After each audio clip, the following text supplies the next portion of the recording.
Stay tuned afterwards for a brief update on my channel.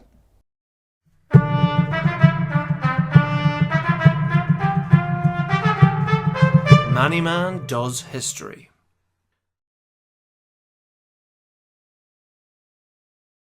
The end of World War II saw two opposing superpowers emerging in the form of the United States of America and the Soviet Union.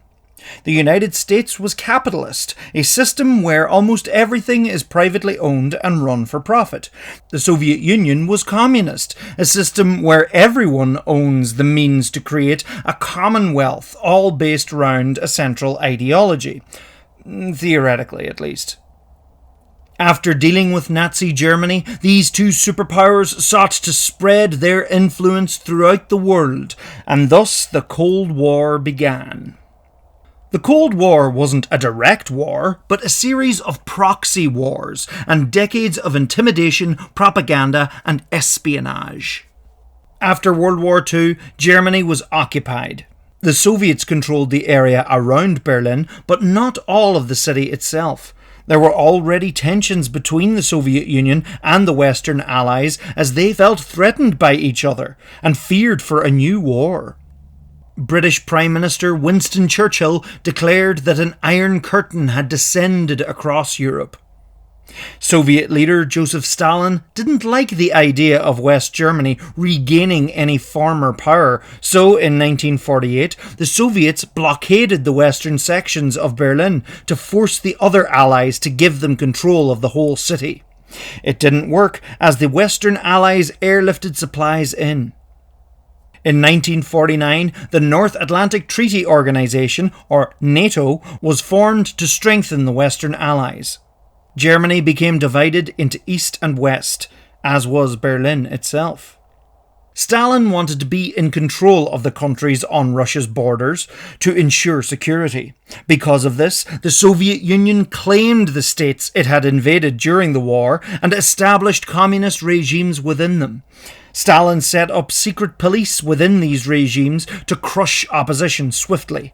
Yugoslavia had been expelled by the Soviets in 1948, but remained its own communist state. Propaganda was spread by East and West to subvert their enemies. The world had been divided into East and West. United States President Harry Truman sought to contain the spread of communism by funding regimes under threat of a communist force. He also set up various bodies and organizations to effectively defend United States interests. A new communist power rose in the East in the form of the People's Republic of China in 1949. The old Republic of China retreated to Taiwan and remains there today. Korea had been divided in half after World War II, and both sides claimed to govern the whole country. To help further spread communism, China and the Soviet Union aided the northern government to invade into the south. Loads of United Nations countries came in to defend the south, with USA providing the vast majority of troops. The Korean War was fought to a stalemate. The armistice was only agreed after Joseph Stalin died. Korea remains divided in a state of ceasefire to this day. 1953 saw Nikita Khrushchev come to power in the Soviet Union. He openly criticized Stalin's rule and sought to move on to bigger and better things. In response to the creation of NATO, he created the Warsaw Pact, an alliance of the Eastern Bloc countries, in 1955. The United States and the Soviets spread their influence in the Middle East, Latin America, Africa, and Southeast Asia. The Soviets backing groups trying to overthrow the old European colonial regimes. Some countries decided to stay out of the Cold War and not take sides. The Soviets quelled any rebellion in Eastern Europe with an iron fist. During the 1950s, the USA experienced a Red Scare, where people lived in paranoia and suspicion of the spread of communist ideals into America. The McCarthy trials were like witch hunts to root out the communists in the United States. The end of World War II also saw the dawn of nuclear weapons. The USA began to build up an arsenal, and soon the Soviets developed their own nuclear weapons, and they spent the 1950s testing them and displaying their might. Many people campaigned against the development of nuclear weapons, seeing the inherent danger. US President Dwight D. Eisenhower thought these weapons could be used to deter other acts of war. Ballistic missiles based on captured Nazi rocket technology was developed so they could launch their missiles from afar. This also led to the space race, as the two nations frantically developed more and more technology. The Soviets launched the first satellite and the first man into space, while the United States won the race to the moon.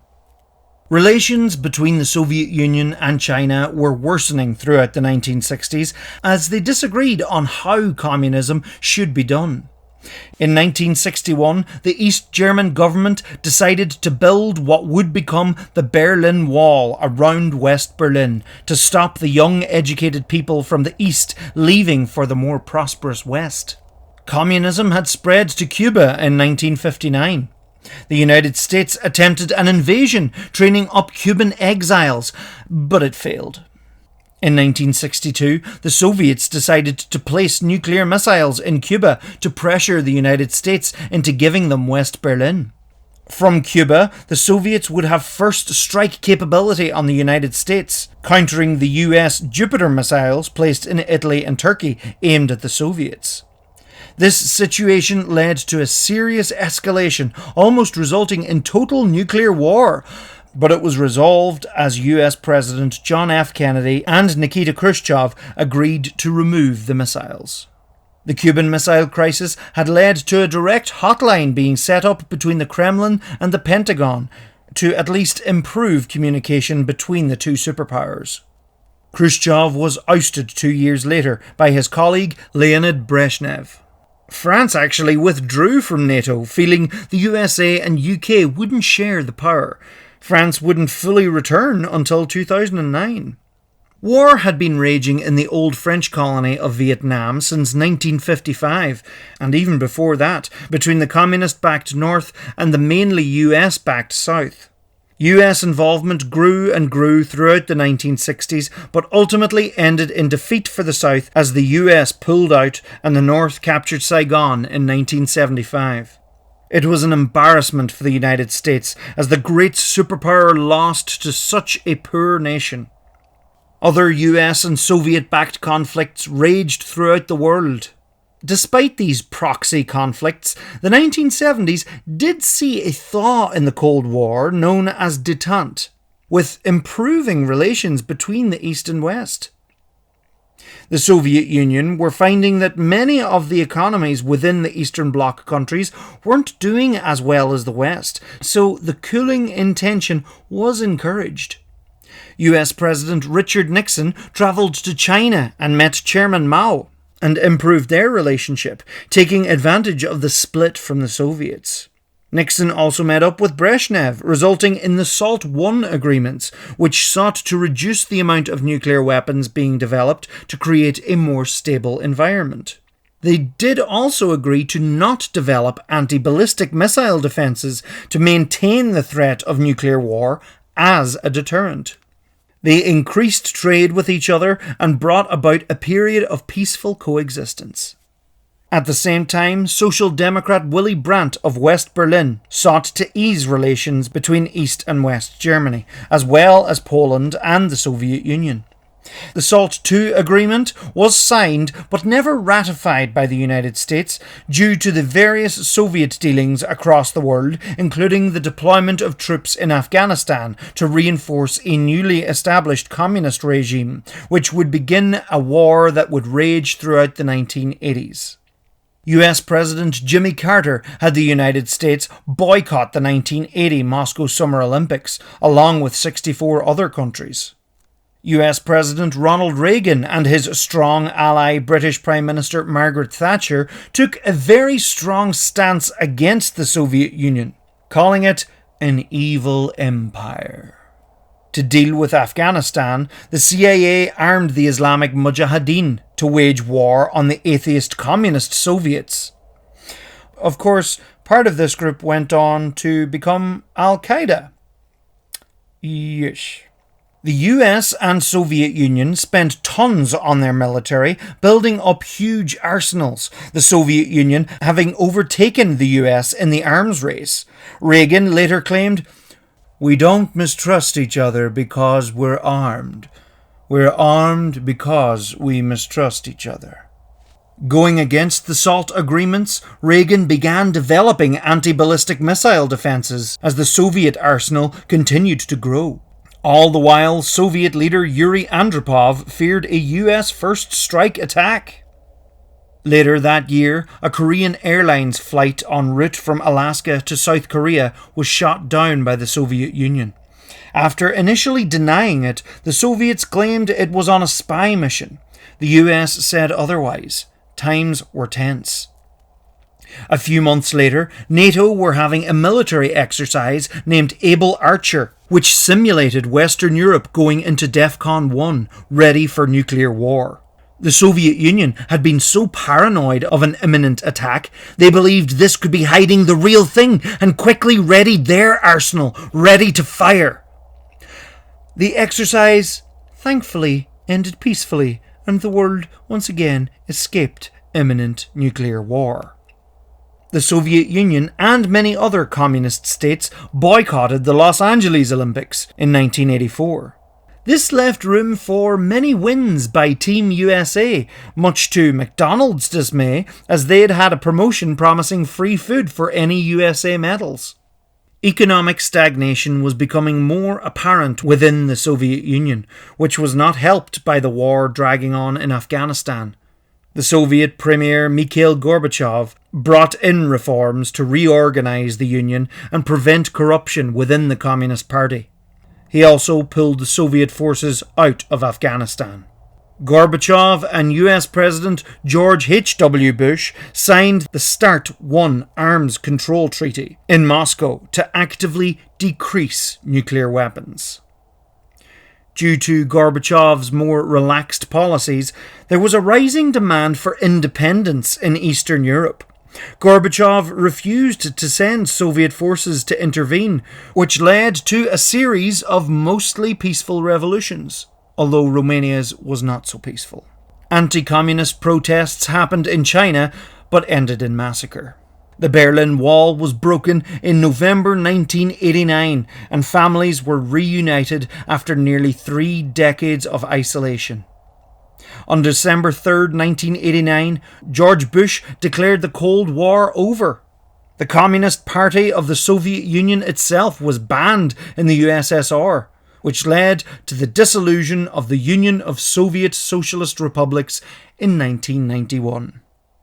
This truly marked the end of the Cold War, and the world was left with one superpower, the United States of America. Some historians reckoned that this brought an end to history, that the world had reached a height of civil society. The many regional wars and incidents in the wake of the fall of communism showed that this was not the case. Other historians reckoned that history couldn't properly progress without two conflicting ideals to move politics forward, that world politics would stagnate. All of the formerly publicly owned industries in Russia were swept up by a small group of businessmen, leading to Russia becoming an oligarchy ruled by the wealthy. In the USA, both Democrats and Republicans continued Reagan's neoliberal support of corporations, furthering the USA's rule of the wealthy. The 21st century indeed saw much stagnation and festering in politics, with echoes of the Cold War bouncing deep into the 30 years beyond it. It's mad to see where the world has gone in the 8 years since I posted this original video. Thanks for watching, folks. As always, thank you to my supporters on Patreon. You can support me at patreon.com/John D Ruddy. Apologies for being fairly quiet these past few months. Renovations on my house took much longer than expected, so the final development of my studio was also delayed. Monarchs of England Part 3 is coming, along with Lore of Middle-earth Part 2. I just need to get this house finished, so the studio can become ready. I cannot wait to show you this space. It's going to be really cool once it's finished. I hope to have a new history video out before the end of the summer. Thanks, as always, for the ongoing support.